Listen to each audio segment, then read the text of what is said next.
Welcome to another episode of 90 Minutes of Wisdom, a channel dedicated to helping you expand your knowledge and develop a more successful and peaceful mind. My guest today is a native Montrealer with a well-established emotion code energy healing practice. Over the past 10 years, he has helped close to 2,000 clients. He is certified in emotion code, body code, and three-dimensional therapy. Currently, he is researching how lifestyle and a positive attitude can increase human longevity. Intuitively guided, he has unique insights into dimensional awareness. Welcome to the show, my good friend and wonderful human being, the incredibly gifted Chris Chimbers. Welcome, Chris. Welcome to the show, man. Oh, thank you. Nice to have you invite me, Andrew. It's a pleasure. Great. Yeah, this is long overdue, man. We've known each other a while and we've been speaking about it. I'm so happy that we have the chance to do this finally. Great. Amazing. So why don't we just jump right into it, Chris, and tell us about your practice and about what, for the listener, what is emotion code and how you got into that. Okay, it's called energy healing, and it deals with clearing the energy field of the individual. We all have energy fields. This is evidenced in the acupuncture theory, the theory of the meridians of energy in the body, which has been known for about 5,000 years in Oriental medicine. And acupuncture came to North America in the 1970s, and it quickly gained acceptance because it actually works. And although it was foreign to the Western mindset, we are catching up in the West with our understanding of energy and how it affects things. So if let's say I go to a standard doctor with a symptom, typically I'll get a prescription. I'll walk away with a prescription, and that will treat the symptom. Let's say I have pain, and I get some kind of pain medication. Okay, well, that will take care of the pain, but does it address the basic underlying cause? Not really. So we're treating symptoms a lot of the time with Western medicine. On the other hand, if I break a bone, if I break my arm, I will certainly go to the emergency and get it set by Western medicine. That's a very useful service. Or having surgery, a lot of times that's really the way to go. But energy medicine deals with the energy body. We don't diagnose illness. We just deal with energy imbalances.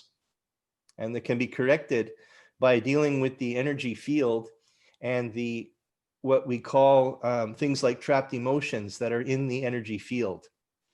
So the emotion code and the body code are well-documented ways to find the imbalances that are in someone's energy field. So the client will come in with an issue, and we'll look at and clear the energy that is the imbalance that is causing the physical symptom. And typically in this theory, the energy imbalance happens first, and then over time it will manifest as a physical problem. Just to quickly recap, I agree with everything you're saying. I was having a conversation just yesterday about Ayurvedic medicine and how it cures, the whole body. So Ayurveda looks at the whole body, and then Eastern medicines look at curing the whole body and the meridians and the energy, and that's fantastic. And then exactly what, to your point, it was almost word for word. You said it so well. Is that there's a place for Western medicine. Western medicine's fantastic, but it's usually it pinpoints something. So as you said, it'll look to help the symptom, often not the root. Take more Tylenol, take more this, more that.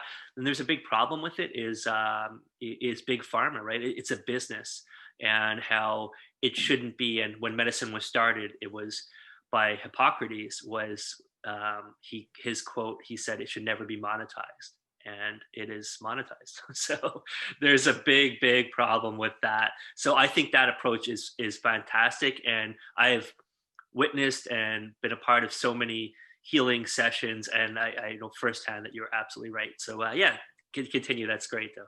I'm on board. Yeah, it's an honor to be involved in healing people. I think there's two things in life that are really at the top of the list, and that's one is healing, and the other is education, helping people understand what's going on with them, and also, participating in holistic healing. I think this is a great calling, and it's been part of my life for 10 years. Prior to that, I was a gardener. So you were taking care of plants. Yeah, yeah, Then you uh-huh. just kind of transition from plants to people. Yeah, That's what I'm hearing. yeah, that's it. Yeah. So, I mean, gardening was wonderful, but I've never felt so satisfied as I am now in helping people this way. Well, it's very fortunate for all your thousands of clients that you've helped, but I can't help but feel a little bit sad for all those plants that that were probably missing you very much, Chris. There are other generations of gardeners that have come up and taken my place. Right. Okay, cool. Awesome. So yeah, and then you want to maybe talk about your current focus on looking at longevity and different things and the way we think and the way we live and how that relates. Yeah, well, definitely, it's been an interest of mine for a few years about longevity as I, uh, advance in age, as everybody does, and I'm realizing that if we expect, let's say, age 65 to be a retirement time, a time when you just are not going to be useful anymore. Well, you're programming yourself. If you've lived your whole life, let's say that 65 is the end of it, and from there on, it's just, taking it easy. Well, I've known people who've subscribed to that model and literally died within a year or two of retiring, especially men. Mm, yeah, yeah. I've heard that statistic.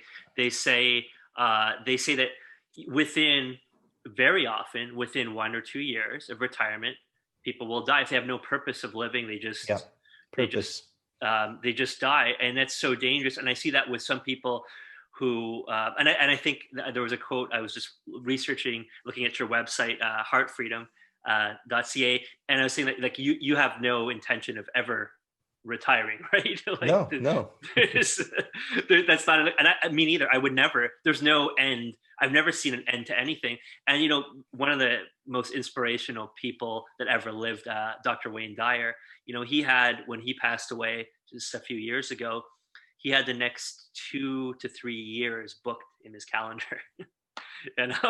He wasn't. It's so sad, but he wasn't thinking that way at all. He was just going to keep going and going. And you look at some wonderful people that know about energy healing, that like Mary Morrissey or Bob Proctor. Look at Bob Proctor. I think Bob Proctor is going to live forever. I mean, if anyone will, I don't know. Maybe if I was going to put a bet, I'd say 200-300 years old. It's a safe bet for Bob Proctor, and he's obviously very knowledgeable in this kind of spiritual Yeah, yeah, aspect. he's very, very low key, and yeah, definitely, clean living goes a long way. So yeah, Wayne Dyer is a definite hero of mine. He used to be on PBS. I used to listen to him years and years ago on PBS, and he had the message like nobody else's message. He was talking about subjects that were pretty much taboo. You know, he was amazing, and I always was inspired by him. And yeah, he was awesome. He taught me about life purpose. He's the one who made sense to me about having a purpose in life, and that purpose should be service. Yeah, exactly. His greatest quote, and I maybe you've heard me say this before, is that if the purpose of life, this was from him. He said, if the purpose of life is not to acquire things because we can't take it with us, then it must be to give away and serve others. And then that was it for him. That was his such a simple term. It's just like, oh, Hmm. that's it. And he did. Like, I figured out life. That's got to be it, right? Yeah. And part two of that is God served us by giving us these bodies and this planet to live on. And so how can we serve in return? Very And wise. that's inspired me very much. Instead of what can I get out of something, what can I give? And then, if you have, fees and things like that, it's not wrong to have fees, but the fees naturally are paid in return for the service that you give others. Yeah, I have a theory on that, though. I think that anyone that's paying somebody to get a service like that, like let's say a client of yours, Chris, and they're paying you. Now, because they're paying you to raise their vibration, in turn raising the universal consciousness, in turn being more of a service to everyone, that money's going to return to them twofold, threefold, sevenfold anyhow, right? So, and I try to explain this to some people that have that mental block about these things. I said, you have to understand that there has to be an exchange, number one, and don't look at it like finite, right? That's one of the biggest misconceptions, that there's a certain pie in a certain size. And if someone has one piece, then your piece has to be smaller. And I remember the best analogy I've heard of it was saying it's not, well, you and I are old enough to have CDs. So when there's like CDs or vinyls or whatever, if I have 5 CDs and I sell 1 CD, I have 4 CDs. But MP3s, I can have as many digital copies as I want, right? Just because you buy off iTunes an MP3 of a song, it's not like there's one less song. There's still the same amount. Mm-hmm, and I think that if you look at it from that way, you haven't taken any, you've transferred some energy, because what is money? It's just energy. Yep. You've transferred some energy your way, opening a void for that energy to come back to them, and probably for sure multiplied in a positive way. So I think that most people, and maybe as a fun social experiment, you could track it. I bet most people that pay you end up getting some magic check or bonus or more money to because why would the universe is not going to punish you for becoming closer to the universe. That's it. But on the pie analogy, the other thing is we can always bake more pies. For sure. Yeah. But I had on to your point about abundance. There's a woman that I've been working with lately who's a big influencer, and her following, she is so excited. She started off with a few thousand followers, and she's up over 200,000. Wow. In a couple of months. Wow.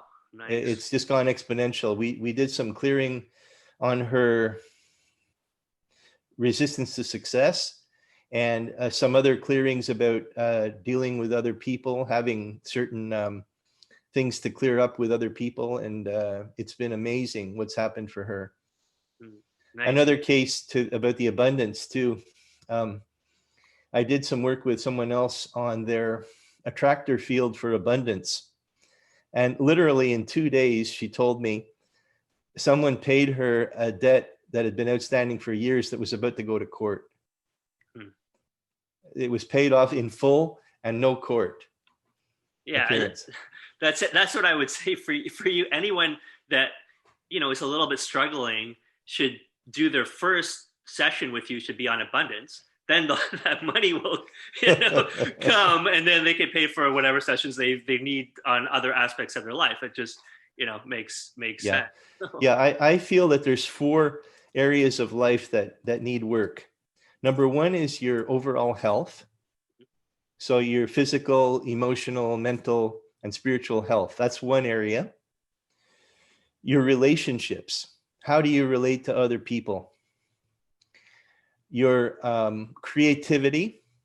How creative are you? How open are you to the flow of good ideas and inspiration? And the 4th area is abundance. And abundance isn't just money. One area that people don't think of is abundance of time.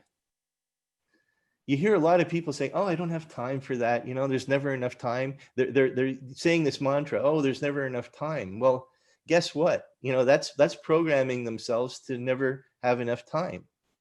I agree. So it's Yes. another scarcity program that That we can very, work with. that's very smart. I completely believe that. You're basically changing your filter so that now you're seeing that it could have been true at one point or for one day or for one week. But then if you keep affirming it and then exactly, and then, wiring those neurological pathways to say there's no time, I have no time. And the other thing with that is I have sometimes an issue with that with some people because they're like, oh, I didn't have time. So when I do, like, let's say my 90-second videos, okay, it's 90 seconds, like, and then people are like, oh, I didn't have any time to see any of your videos. Well, I'm like, yeah, but they're just 90 seconds, and like, and if you don't, like, you got real issues. Like, you got real issues in your life if you can't find, 90 seconds, Yeah, the priorities aren't there. The priority isn't strong enough well, to listen to that's something like that. So that's it, and that's fine. And I joke about it because I think if it's not a vibrational spiritual match, it's encoded. A lot of the things, if it's on a higher level, and you know this very well, that it's impossible. If somebody can't reach that thing, they can't open that video. They'll never be able to open it because it's they're not not. for them. It's It's not for not them for at this time. it's not for them, and it's not a match to them, and that's okay. So I joke about that, but I see that with when people don't call. 99% of people call me back right away, and I call them back. But I have a few friends. I was sorry, I was busy. One in particular who calls me, who has like almost an amazing, almost photographic memory. So he'll be, and when I finally do reach him, he's like, "Oh yeah, I'm so sorry. You called on a Wednesday 3 months ago.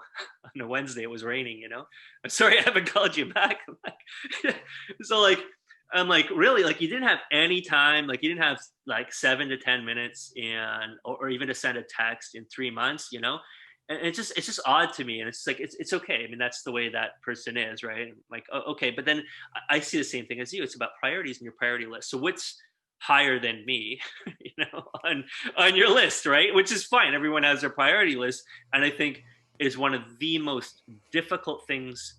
I don't know if I ever told you this story. I tried to write down a priority list for myself. So I said, okay, family, health, abundance, vocation, free time, meditation. I started looking at these things. I started writing these things, and I couldn't do it. It's almost an impossible thing because every time you do it, you're like, oh, well, how could that be? How come I put this ahead of that, or how could that be more important than my family, or how can that be more important than my health? So if I don't have my health, I'm dead. So then you keep trying to play around. At the end, Chris, I literally burnt the paper. I took it outside and I had to burn everything I wrote because I didn't. I was so scared that if I had it written and then my mind would already be like, those are your priorities, and would work that. Now we all have, I guess, shifting priorities and stuff like that, but I was so scared to have it wrong and then set in stone which those priorities of my life are, and I think it's a huge challenge. Your body will tell you what's priority by your level of discomfort. Mm. So if you're having real career problems, but the other areas of your life are good, that means you should be working on your career now. That should be the priority. I don't think there's necessarily a hierarchy of priorities. Just, everything is important in a way. Everything has its place. And you'll know when something isn't right, it. Like Wayne Dyer, one of the best things he said that I remember is, the way that you feel when you wake up is the truth. If you feel miserable when you wake up, you better look into that. But if you're feeling great when you wake up, you've got a lot worked out. That is your truth. You can't fake feelings. Yeah. So the troubles, you're having relationship problems, that needs to be looked at. Mm-hmm. Yeah, I think, and that's such a big subject, because I think there's the relationship with friends, family, the relationship with yourself is absolutely huge, right? Self-perception could be one of the most difficult ones, to face and address. And I saw Wayne Dyer when he came to Montreal many years ago, and he came up and he spoke for about 4 hours, and he goes, I have no script, just to let you know. He's like, I'm just going to start talking and we'll see where it goes. Everyone, you could hear a pin drop, glued to my chair. it went by so fast. And it was like, everyone was like disappointed when it was over. It's like, oh, it's over, you know? And he spoke about too, you said, sorry, that was really cool before about abundance of time. And he says, whenever he goes on vacation, you probably heard him say that, the first thing he does is he takes off this watch and he leaves it aside. And he goes, I don't look, if I have a week off, I don't look at, I eat when I'm hungry. I sleep when I'm tired. Mm-hmm. And I don't, you know, it goes, because this rules us, right? Like, oh, what time is it? What time is it? Right? Yeah. It's a construct. It's not real. Mm-hmm. One of the ways that I dealt with that years ago was getting rid of my cable TV subscription. And I realized after getting rid of it, you know, I used to sort of create a schedule around TV. Okay, oh, Sunday, 7 o'clock, there's something I want to see. So, you know, like that's in my agenda now.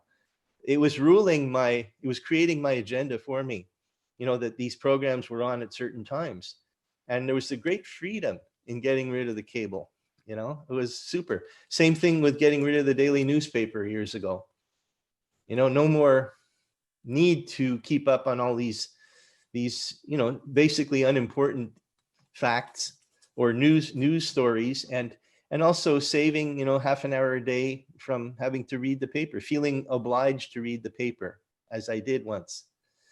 So these are ways that we can free ourselves from external little obligations which really aren't important. Mm-hmm. And I work from home. You know, I work remotely online or on the phone with my clients. I don't see anybody in person anymore. You know, with the shutdown and the lockdown, that's basically sealed it now. I work with people remotely, so I can work with people anywhere in the world and create my own schedule, right? So if somebody's in Australia, we figure out the time difference and we work out a mutually agreeable time to meet. And it's amazing. So to be in, you know, self-employed is a joy. It's a pure joy. And doing this work again, you know, it puts it over the top for me. Fantastic. Yeah, it must be very fulfilling.